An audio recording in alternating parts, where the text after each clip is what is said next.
Muy bien, gracias Raúl por tu divertida exposición, por qué no decirlo.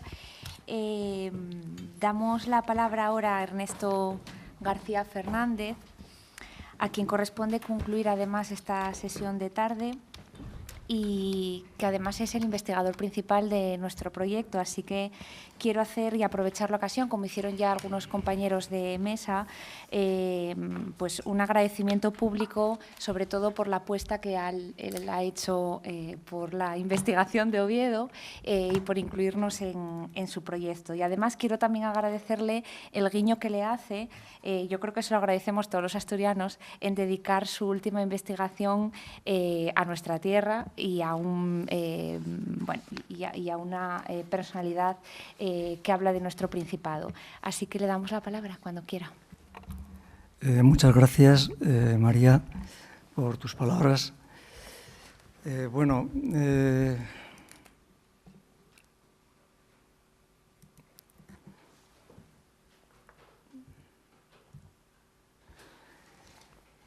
Bien, el Archivo General de Simancas, en su sección Contaduría Mayor de Cuentas, primera época, cuenta con una documentación de gran importancia para conocer no solo la contabilidad hacendística de la Corona de Castilla, sino también muchos otros aspectos concernientes a la historia social del poder.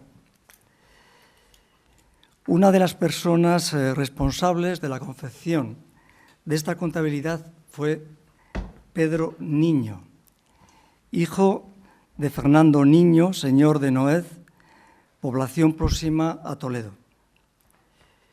Sin explicitarme y desarrollar un poco la importancia de esta familia, solo indicar que fueron regidores de Toledo y que estaban muy bien conectados con miembros de la corte, en concreto con Lope de Conchillos, con una de cuyas hijas se había casado con este personaje.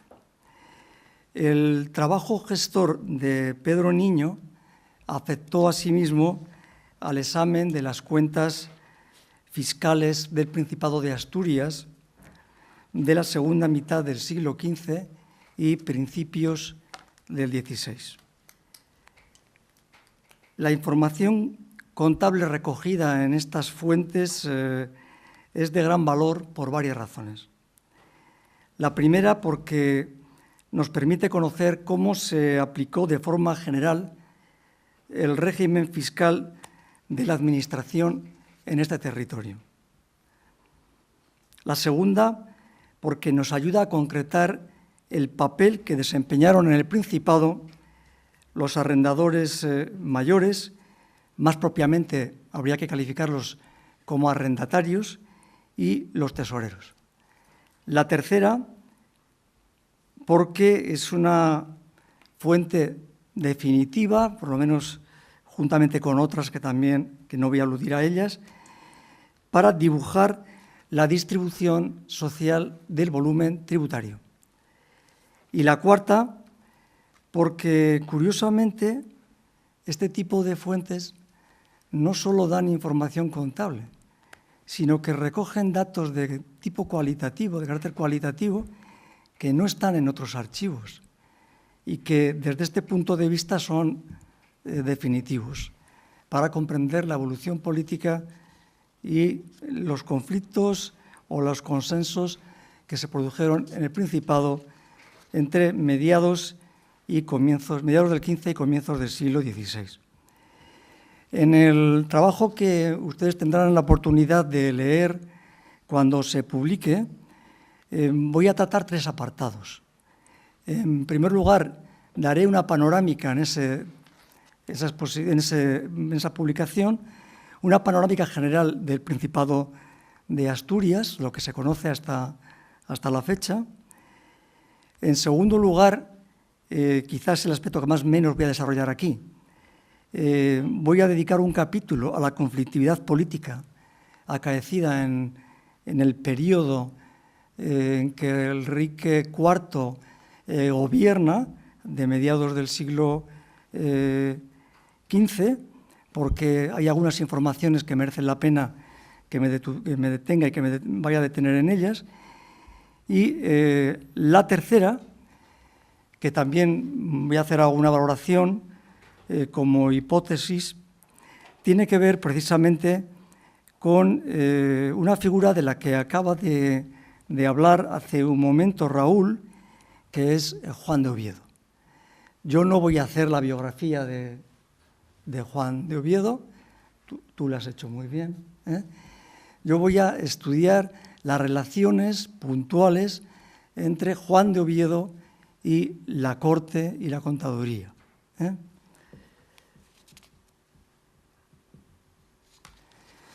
Tenemos que partir un poquito de cómo funciona el sistema de las contadurías y de la Hacienda Real. Este cuadro esquema ya lo publicó en su día Esteban Hernández Esteve, pero creo que merece la pena recordar cómo funcionan. Vemos ahí la Contaduría Mayor de Cuentas, funciones de fiscalización, toma de cuentas a quienes hubieran recibido fondos públicos por cualquier concepto, ¿eh? Es decir, que la Contaduría Mayor de Cuentas al final controla en lo posible todo el funcionamiento de la Hacienda Real castellana. También tiene competencias jurisdiccionales en aquellos litigios que tienen que ver con el rendimiento de esas cuentas. Y es aquí donde interviene la figura de Pedro Niña, porque es al final el responsable final de todo este proceso, juntamente con otros contadores que están actuando en líneas generales a su servicio. No voy a hablar de la contaduría de Hacienda, porque me importa ahora fijarme en las cuentas que yo y la fuente documental que yo voy a estudiar. Es una fuente muy voluminosa, no sé cuántos folios tendrá, pero aproximadamente igual tiene 2.000, 3.000 folios, ¿eh? Te voy a estudiar un libro de cuentas muy voluminoso.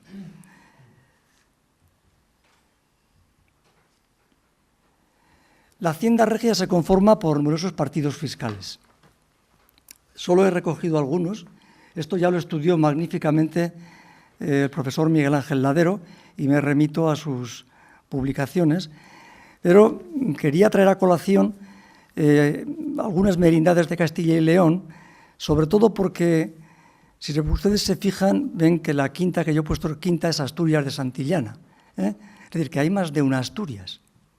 Asturias de Santillana y luego la que vamos a estudiar a partir de ahora. El distrito fiscal del Principado de Asturias de Oviedo, claro, nace en el contexto en que se impulsa el nacimiento del Principado de Asturias. Anteriormente no existía, ¿eh? Entonces había distintos distritos.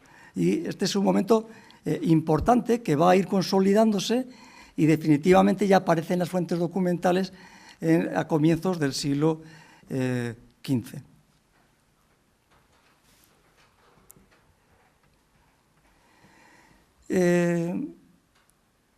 ¿De qué tributos hablamos al referirnos al Principado de Asturias?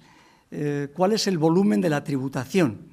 Yo solamente aquí, en esta presentación, ofrezco algunos datos para que podamos comparar con otros territorios y hacernos una idea de lo que estamos o que tenemos entre manos o que estamos tratando.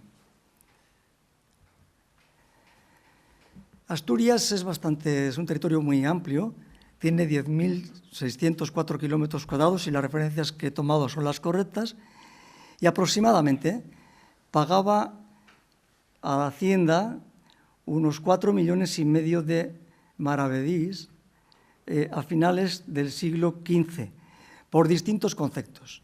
Alcabalas, si ustedes se fijan, alcabalas es un volumen considerable, fueros y derechos, ferrerías, aquí lo de 133.000 no se refiere a ferrerías, se refiere a fueros y derechos y ferrerías. Diezmos de la mar, que curiosamente los datos que da Miguel Ángel Ladero sobre esta tributación son escasos, no es una renta muy rentable, al contrario de lo que sucede en otras zonas, ¿eh? No es rentable en Asturias, Principado de Asturias, con los datos que tenemos en estos momentos. Sin embargo, el salín y los alfolíes sí que es una renta considerable en el Principado. Si lo comparamos con, vamos a decir, la merindad de Allende Ebro y el señorío de Vizcaya, sería un poco la actual comunidad autónoma del País Vasco, bueno, por ver qué es lo que está sucediendo, ¿no? Pues prácticamente pagaban aproximadamente lo mismo. Eso sí, Álava, Guipúzcoa y Vizcaya tienen un territorio mucho más pequeño que Asturias, y los tributos, muchos de ellos son los mismos, y otros pues hay algunas diferencias. Por ejemplo, el tema de los prevostazgos, bueno, pues es una especificidad que no se dio en Asturias.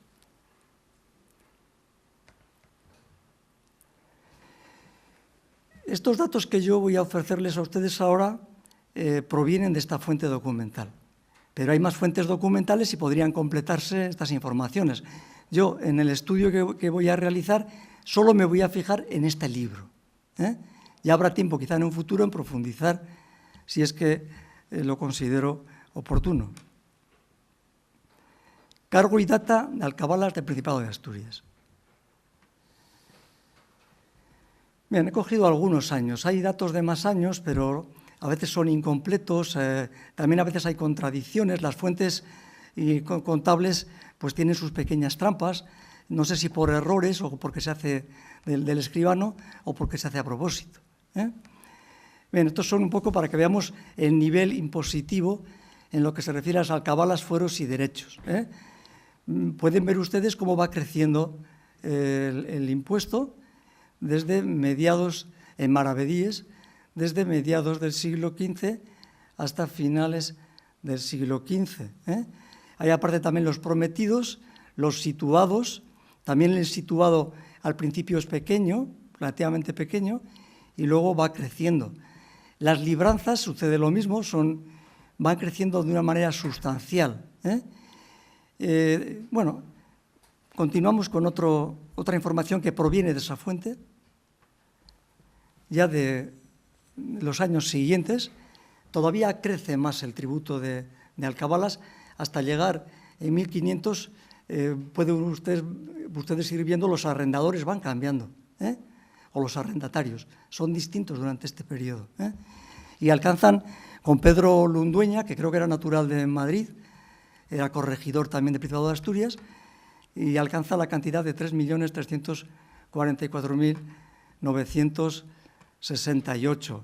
Y fíjense también en las libranzas, cómo van creciendo, mientras que el situado llega a un momento que básicamente se estanca. El situado se estanca y las libranzas siguen creciendo.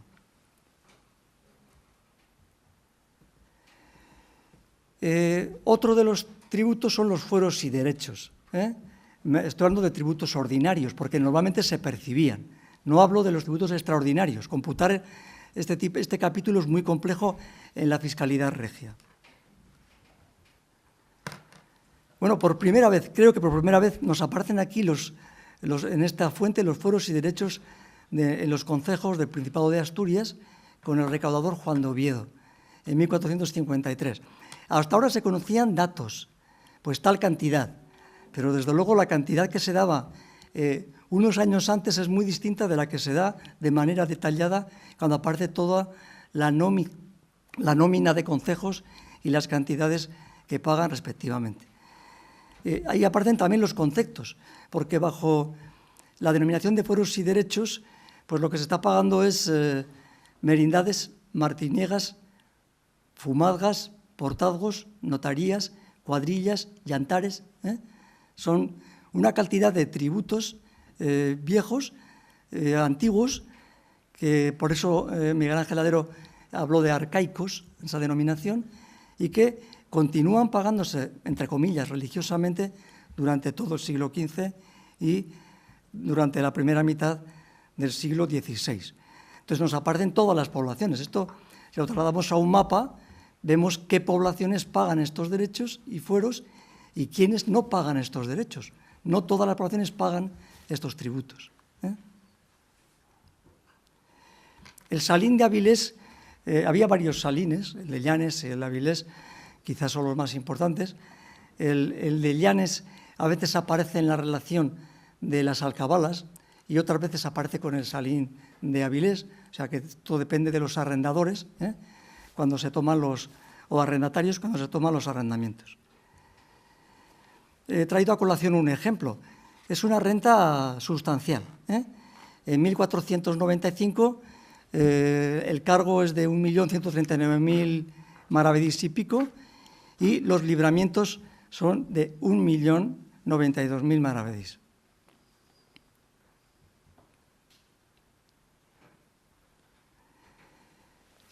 Fijándonos en un año, porque no en todos los años la fuente es precisa. En muchos años habla de manera general y en otros es muy minuciosa. En el caso de 1491 nos permite ver estos datos, ¿no?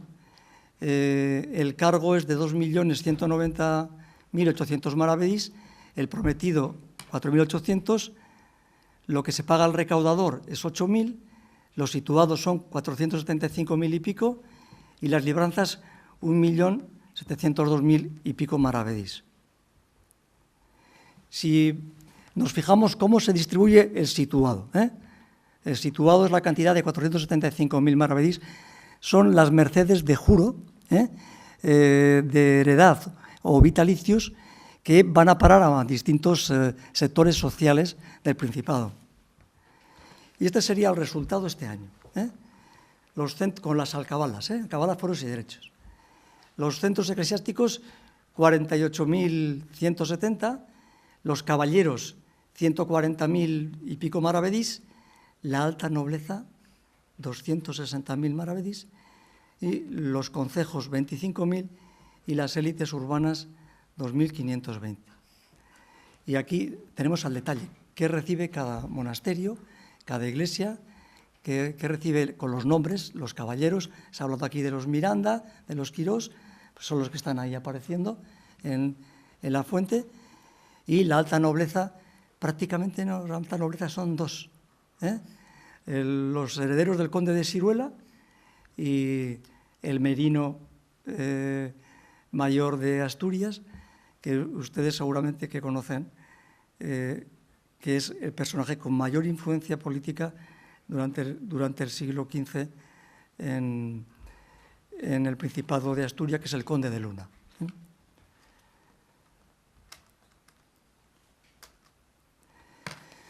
Pero me interesa la comparación, y aunque esto no lo voy a hacer en la publicación, sí me parece importante hacerlo aquí, para que veamos el nivel en que nos movemos y las ventajas que tiene esto para la corte, para la corona. El tener un sistema con unas características, tener un sistema con otras características. Si lo comparamos con la Merindad de Allende Ebro, he comparado con 1481, por una sola razón, y es que a partir de 1486 Vitoria se desgaja de la Merindad de Allende Ebro. Entonces, solo puedo compararlo con una cierta unidad con este año, 1491-1481. Y ustedes pueden ver ahí lo que está sucediendo. Los cargos, en lo que se refiere a las alcabalas, son mayores por este concepto en el Principado de Asturias que en Guipúzcoa y Álava. Al hablar de Merindad de Allende Ebro es Guipúzcoa y Álava básicamente.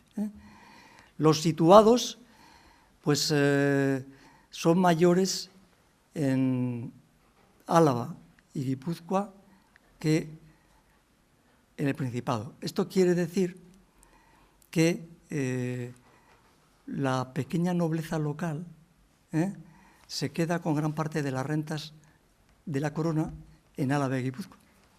Mientras que en el Principado hay otro comportamiento, y es que se queda con menos porcentaje de las rentas de la corona.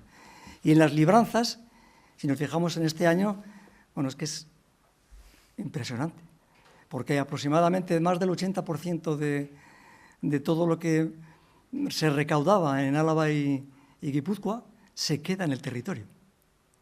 Mientras que es al revés en el Principado de Asturias.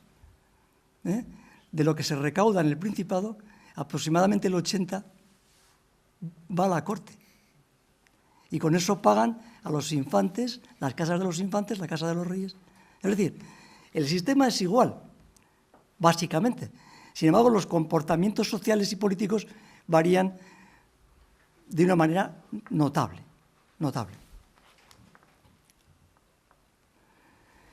Si nos fijamos además por colectivos, comparando estos 2 años, pues nos vemos también esas diferencias, ¿no?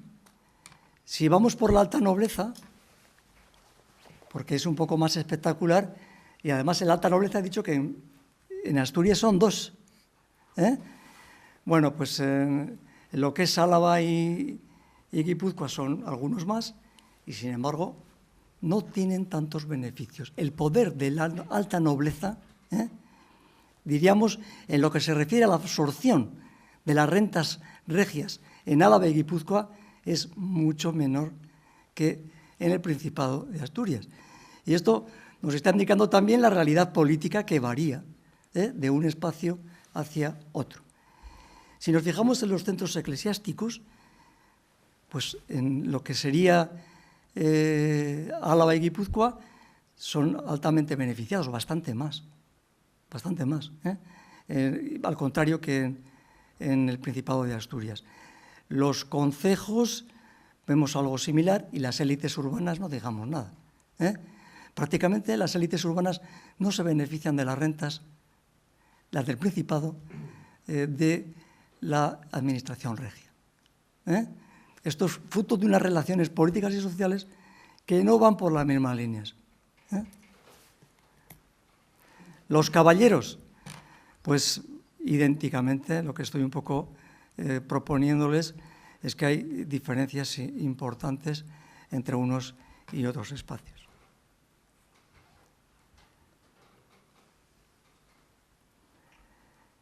No sé qué tal voy de tiempo, María. Voy bien. 15. Ah, muy bien.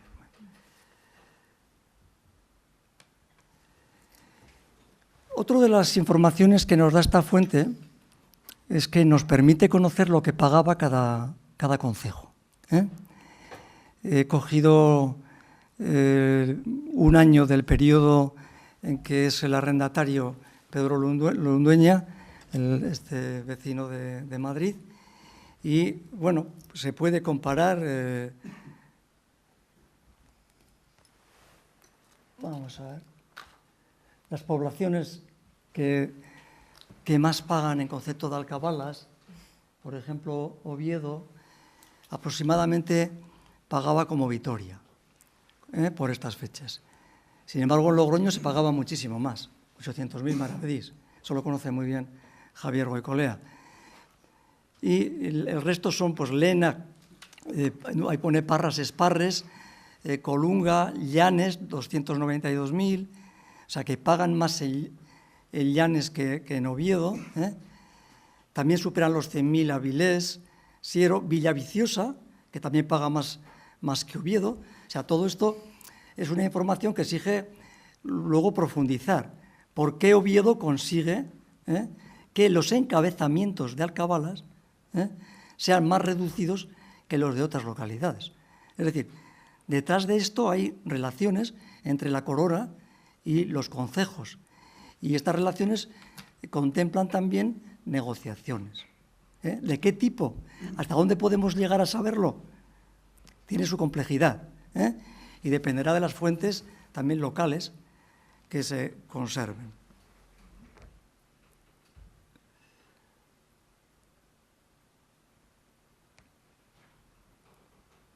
Mira, este es el mismo que el anterior. Dentro, por ejemplo, del apartado de las alcabalas, nos aparecen fueros y derechos del Principado. Normalmente estos figuran parte del concepto de alcabalas y fueros y derechos. Los meten ahí. Si restamos los fueros y derechos, nos da específicamente lo que corresponde a las alcabalas en el Principado. Otra información que nos da este libro de Pero Niño tiene que ver con la guerra civil, con la división política del Principado. Ya hay trabajos, entre otros de María, que recogen esta problemática. y que, bueno, que dan una información notable sobre estas cuestiones. Pero como se alude a ello, pues también haré algunas referencias. He traído a colación un ejemplo. Diego Fernández de Quiñones, antes se ha comentado los apoyos de Alonso de Quintanilla al rebelde, a Alfonso. Bueno, pues es que Diego Fernández de Quiñones apoyó también al rey Alfonso.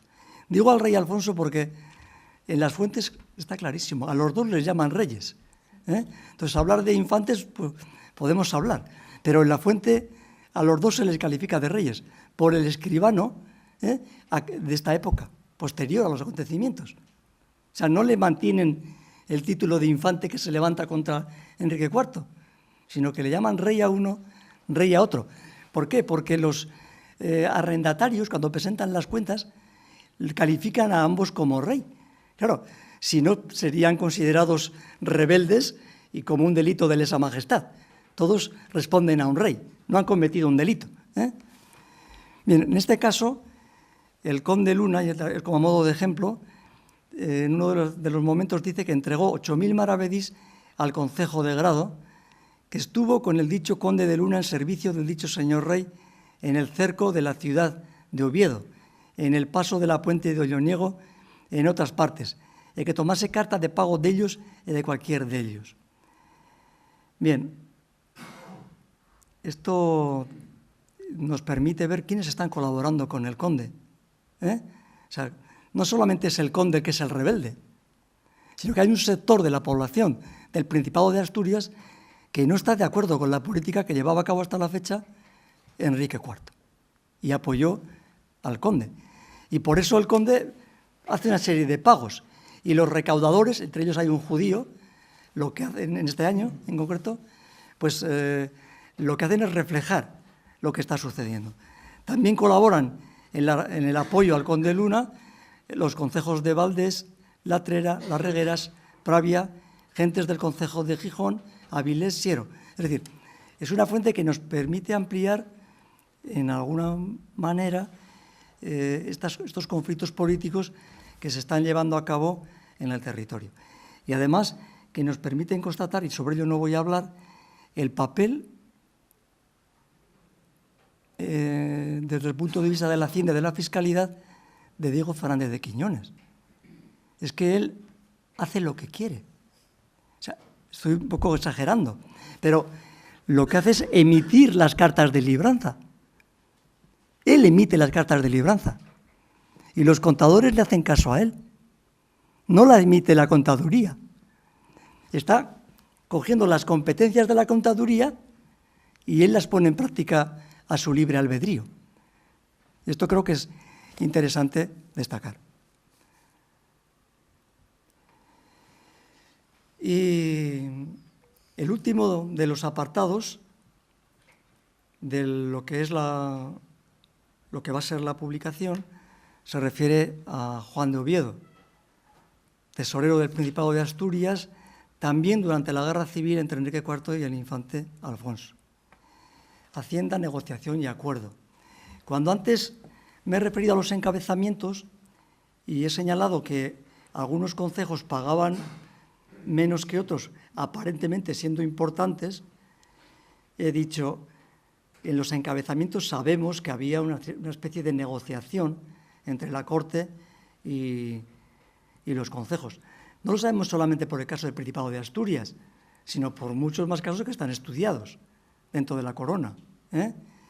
Pues bien, la negociación en la fiscalidad es un elemento que tenemos que valorar más. Esa es mi opinión. Y el ejemplo de Juan de Oviedo va un poco por esa línea. Bueno, Juan de Oviedo,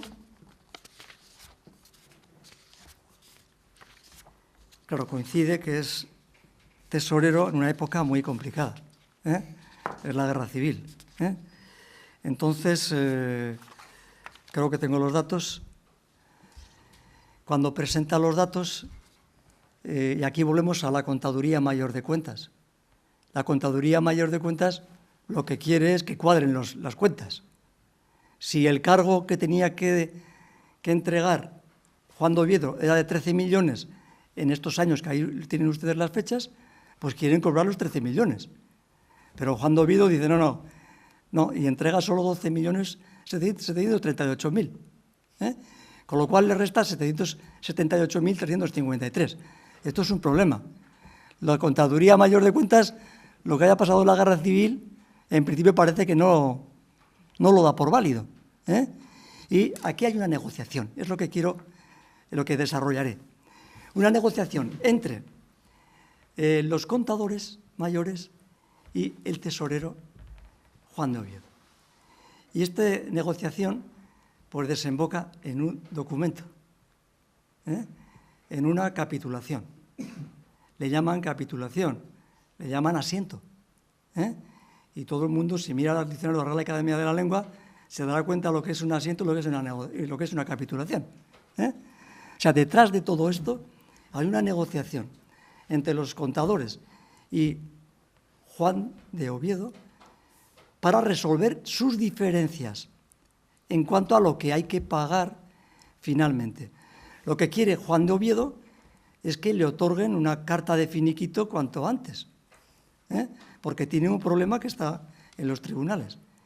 Y el acuerdo no lo voy a desarrollar, simplemente bosquejar que él dice que está dispuesto a pagar una cantidad económica a los contadores de la contaduría, siempre y cuando cumplan una serie de condiciones. Y pone todas las condiciones. Y los contadores dicen sí a todas las condiciones. Aceptan las condiciones. O sea, que se conforman con los 30.000 que les va a entregar Juan de Oviedo.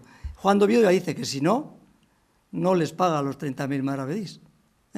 Bueno, esto es lo que ustedes podrán ver con más detalle en lo que es el estudio, pero yo quería traer a colación, precisamente, cómo a la hora de estudiar la Real Hacienda no tenemos que fijarnos solo en la estructura piramidal de arriba abajo, sino que tenemos que tener en cuenta otros parámetros porque nos pueden permitir acercarnos de otra manera al funcionamiento del sistema fiscal. Igual no tan piramidal en todas las ocasiones. Y para ello es muy importante que acudamos no solamente a las fuentes